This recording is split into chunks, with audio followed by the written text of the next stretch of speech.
जब हम ईमानदारी से काम करते हैं तो एक ही छत के नीचे किसी को लाख से ऊपर 80,000, 90,000 और किसी को 30,000 क्यों? जिन फौज को आप खरीद कर चुके हैं, जो फौज खड़ी है, उनमें आपने फूट डालो और शासन करो की नीति डाल दी है। जो बहाल हैं, जिन्होंने 8 वर्ष 10 वर्ष की सेवा विद्यालय में दे रखा है, उसका परिवार, उसके बच्चे कहाँ जाएंगे? आपने कहा था कि हम पहली कलम से पहली बैठक में आपके सारे मांगों को पूरा करेंगे, तो आज 6 माह बीत गए हैं। नीतीश कुमार से जब वेतन की बात की जाती है, प्रारंभिक शिक्षक हो चाहे माध्यमिक शिक्षक हो, तो उनका कहना है कि जो शुरुआत में हमने वेतन दिया था हमने बढ़ाया है और भी आगे बढ़ाएंगे। क्या कहना चाहेंगे इस पर आश्वासन पे? बिहार के 60,000 शिक्षकों का भविष्य अधर में लटका हुआ है, उनकी वेतन में भारी कटौती होने की आशंका है। नमस्कार, आप देख रहे हैं मंथन न्यूज बिहार। शिक्षा वह हथियार होता है जिससे हम मानव को बेहतर तरीके से उत्थान कर सकते हैं। बिहार में शिक्षा के लिए बड़े बड़े वादे किए जाते हैं, बड़े बड़े दावे किए जाते हैं सरकार की तरफ से, लेकिन उसकी जो बदहाल स्थिति है, जब आप ज़मीनी हकीकत देखेंगे तो आप भी भौंचक्का रह जाएंगे।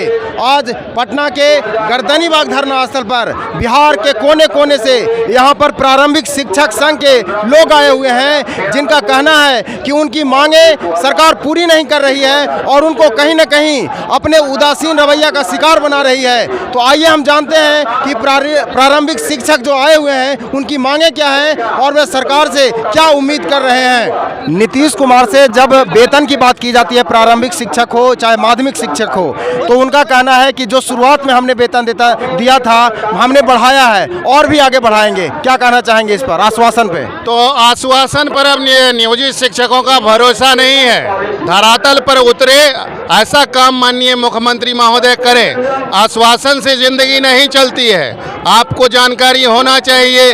हम तमाम मीडिया के कर्मियों से यह अनुरोध करेंगे कि सरकार तक बिहार के 4 लाख नियोजित शिक्षकों को की जो मांग है उसको पहुंचाया जाए। और अब तक नियोजित शिक्षक अल्प वेतन में जी रहे हैं, जबकि एक ही छत के नीचे समान काम कर रहे हैं। तो मैं माननीय मुख्यमंत्री से, माननीय उप मुख्यमंत्री से, जो राजद से हैं, राजद ने अपने चुनावी वादे में, मैनिफेस्टो में कहा था कि हमारी सरकार बनेगी तो हम पहली कलम से बिहार के नियोजित शिक्षकों को समान काम का समान और पुरानी पेंशन का लाभ देंगे। तो आज तो आप उप मुख्यमंत्री महोदय हैं, तो आप नियोजित शिक्षकों के इन मांगों को, समान काम का समान वेतन और पुरानी पेंशन का लाभ देने के अपने ही वादे को पूरा करके बिहार के नियोजित शिक्षकों को लाभ दें। देखिए, आप लोग पहले भी कई तरह की मांग करते रहे हैं, आंदोलन भी करते रहे हैं, लेकिन उस समय भी मांगे पूरी नहीं हुई। आज फिर से आप धरना प्रदर्शन पर हैं, तो क्या लगता है कि मुख्यमंत्री नीतीश कुमार और उप मुख्यमंत्री तेजस्वी यादव आपकी मांगों को लेकर कोई संज्ञान लेंगे? मुझे लगता है कि सरकार इतना संवेदनहीन नहीं। सरकार बिहार के तमाम नियोजित शिक्षक जो 4 लाख हैं, आप किसी विद्यालय में प्रवेश करिए, उस विद्यालय के सभी वर्ग में जाइए, देखिए पढ़ा कौन रहा है, शिक्षण व्यवस्था का संचालन कौन कर रहा है। तो 8 क्लास में से मैं दावे के साथ कहता हूँ कि 7 क्लास में नियोजित शिक्षक पढ़ाते हुए मिलेंगे। ईमानदारी से शैक्षणिक व्यवस्था को चला रहे हैं, इस बिहार का नौनिहाल बच्चे को पढ़ा रहे हैं। जब हम ईमानदारी से काम करते हैं तो एक ही छत के नीचे किसी को लाख से ऊपर 80,000, 90,000 और किसी को 30,000 क्यों? और समानता की पीड़ा झेल रहे नियोजित शिक्षकों को समान वेतन दे सरकार। अब तो महागठबंधन की सरकार है, अनुकूल समय है, अपना वादा पूरा करे और पुरानी पेंशन, राजकर्मी का दर्जा और समान काम समान वेतन दे।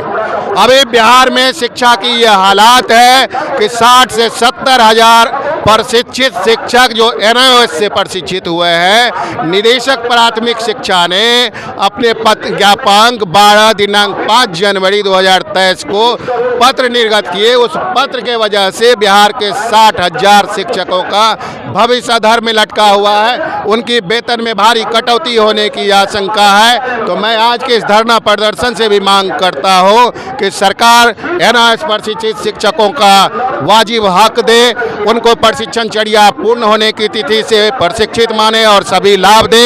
निदेशक का ज्ञापक 12 दिनांक 5 जनवरी 2023 को निरस्त करें। और महिला शिक्षिकाओं का स्थानांतरण का लाभ दे। नियमावली 20 में स्पष्ट लिखा हुआ है कि जो दूर के जिला में काम कर रही है, विद्यालय जा रही हैं, उनके लिए स्थानांतरण की व्यवस्था है, महिलाओं के लिए और दिव्यांग शिक्षकों के लिए जिनको काफ़ी कठिनाइयों का सामना करना पड़ता है। नियमावली 20 में लिखा हुआ है कि जल्द दिशा निर्देश जारी किया जाएगा। 3 वर्ष बीत गया, मैं सरकार से पूछना चाहता हूँ जल्द मतलब कितना वर्ष? 3 वर्ष, 5 वर्ष? जब सरकार ही आपकी समाप्त हो जाएगी तब आप दिशा निर्देश जारी करेंगे। मैं मांग करता हूँ कि जल्द दिशा निर्देश जारी करें और स्थानांतरण का भी लाभ दें। एक तरफ सरकार प्रारंभिक शिक्षक हो चाहे किसी भी प्रकार के सारे डिपार्टमेंट की यदि हम बात करें तो उसके पास देने के लिए पैसे नहीं हैं, वेतनमान नियमित वेतनमान लागू करने के लिए पैसे नहीं है, और दूसरी तरफ सरकार 10 लाख नौकरी देने की बात कर रही है, वह कितना जायज है? देखिए, सरकार जो नौकरी देने की वादे की मांग कर रही है वो जायज है, बिल्कुल मिलना चाहिए। चूंकि अप्रशिक्षित शिक्षक ये प्रशिक्षित शिक्षक की लाइन लगी हुई है और उनको तो नौकरी मिले ही, हम इसके पक्ष में हैं। लेकिन जिन फौज को आप खरीद कर चुके हैं, जो फौज खड़ी है, उनमें आपने फूट डालो और शासन करो की नीति डाल दी है। आज NIOS शिक्षक के संबंध में आपने एक नया पत्र निकाल दिया, भ्रम की स्थिति बनी हुई है। आपने वो अप्रशिक्षित शिक्षक को हटाने का आदेश निर्गत किया। आखिर किस प्रकार? आपकी नियोजन इकाई थी, उसने नियोजन में गड़बड़ी की। शिक्षक कोर्ट के रास्ते से आए, कुछ अनुकंपा के रास्ते से आए, उनका क्या कसूर है? उनका क्या कसूर है? उन्हें क्यों हटाया जाए? और प्रशिक्षित शिक्षक को बहाल रखा जाए और उन्हें बहाल रखते हुए उनके प्रशिक्षण की व्यवस्था किया जाए। और आप जितना चाहते हैं कि हमारे युवा भाइयों को 10 लाख नौकरी दे, हम आपका समर्थन करते हैं, आपका शुक्रगुजार है। लेकिन तेजस्वी सरकार को हम याद दिलाना चाहते हैं कि आपने जो मैनिफेस्टो में वायदे किए थे, आज आप सरकार में हैं। आपने कहा था कि हम पहली कलम से पहली बैठक में आपके सारे मांगों को पूरा करेंगे। तो आज 6 माह बीत गए हैं, सरकार इन शिक्षकों की तरफ मुखातिब हो। हम चाहते हैं कि सरकार हमारी मांगों की ओर ध्यान दे। बहुत बहुत धन्यवाद। आपको नहीं लगता है कि एक बार फिर से आप लोगों को छला गया है सरकार की तरफ से? बिल्कुल छला तो जा ही रहा है, लेकिन आप कब तक छलते रहिएगा? आप मैनिफेस्टो जब लागू करते हैं और आप शिक्षकों के संदर्भ में लागू करते हैं तो आप एक शिक्षित समाज के साथ बात कर रहे होते हैं। आपका सवाल जो है वो शिक्षित समाज समझ रहा है। अगर आप हमारे साथ छल कीजिएगा तो आप देख रहे हैं कि आप किस परिस्थिति में अभी हैं। आप बहुसंख्यक हैं, लेकिन आप उप मुख्यमंत्री बने हुए हैं।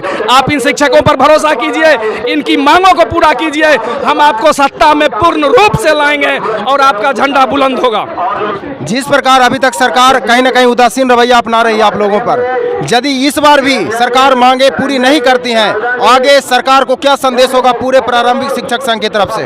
मैं पूरे प्रारंभिक शिक्षक संघ की तरफ से आपको ये कहना चाह रहा हूँ कि महागठबंधन की सरकार जब बिहार में बनी तो पूरे बिहार के नियोजित शिक्षक ईमानदारी के साथ महागठबंधन को वोट किया था।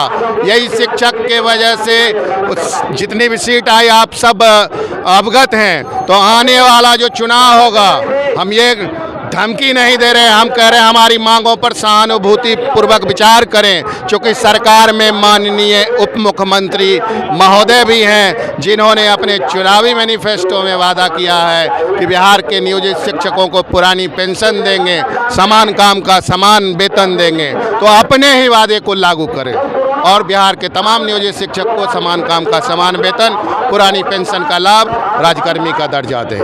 बिहार के कोने कोने से जो प्रारंभिक शिक्षक आए हुए हैं उनका साफ तौर पर कहना है कि उनकी कुछ मांगे हैं, चाहे वह नियमित वेतनमान को लेकर हो, समान काम और समान वेतन की मांग हो, चाहे वह NIOS के तरह जो प्रशिक्षित हुए थे उनको जो हटा दिया गया है उनको फिर से बहाल किया जाए। इन सारी मांगों को लेकर इनका जो आज धरना प्रदर्शन चल रहा है वह आप जब देखेंगे तो आपको जायज लगेगा। हम मंथन न्यूज़ बिहार की तरफ से सरकार से यही अपील करना चाहते हैं कि शिक्षक जो भी किसी भी विद्यार्थी के उत्थान के लिए अपनी महत्वपूर्ण भूमिका निभाते हैं, उन शिक्षकों की बदहाल स्थिति पर एक बार जरूर सोचे, एक बार मनन करे, एक बार मंथन करे और कहीं न कहीं एक इन लोगों की मांगों को पूरा करने का काम करे। आप प्रारंभिक शिक्षा की मांगों को लेकर क्या सोचते हैं, सरकार के इस उपेक्षित रवैये के बारे में क्या सोचते हैं, हमारे कमेंट सेक्शन में बस बताएं। देखते रहें मंथन न्यूज़ बिहार। बहुत बहुत धन्यवाद।